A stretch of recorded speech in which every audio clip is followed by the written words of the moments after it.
Craft carrying 5 people has crashed into this set of shops. This is new vision just coming in now from the ground.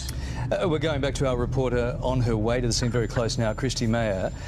Christy, we're getting some of these, some vision in now from dash cams, people driving past, taking videos on their phones. What more can you tell us? Look, as you can see, it is very distressing scenes here at Essendon Airport this morning. Certainly no one expected this to happen. Many people were driving into work, and a few witnesses have rung into radio saying that they've seen a light plane on takeoff clip one of the buildings near DFO there and just immediately crash into the ground, causing a huge fire.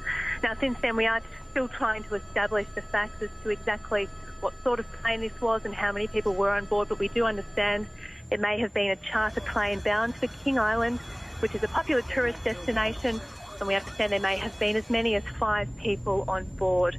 Now, as you can see from these distressing pictures, there doesn't seem to be much of this plane left. It's a really awful scene, and emergency services responded very quickly, but from what we understand, there was very little that they could do. The only sort of saving grace from this awful situation is that DFO wasn't yet officially open. It doesn't open until 10 o'clock in the morning, so shoppers hadn't yet arrived. There may have been a few staff on scene. We're still trying to establish exactly who was in the building, but at the moment, certainly our thoughts are very much with those people on board and anyone who was in the area at the time.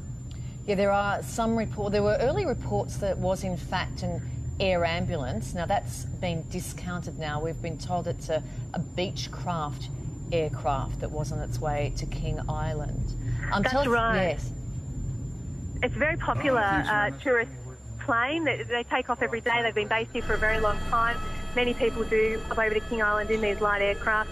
We understand they can take sort of between 8 and 10 people, but unfortunately this morning it appears a pilot may have had engine failure on takeoff, got into trouble very quickly and just not been high enough to be able to rectify the problem and land safely. So of course those details will come to light as the investigation continues. It's certainly far too early to confirm, but it does appear that it's been a situation like that here this morning, very tragically. Yeah, it's hard for us to see from these pictures, and I don't know if you probably don't have any more information on this yet as to which angle they were coming in at, whether that was leaving the building, going over the top of that building or coming in back across the highway. It's very hard to see in the mess. It is very hard to see, and it's hard to make sense of really what we're looking at with these pictures, other than that something awful has happened. The fire was very intense, it was very fast, and we could, as I mentioned earlier, we could see the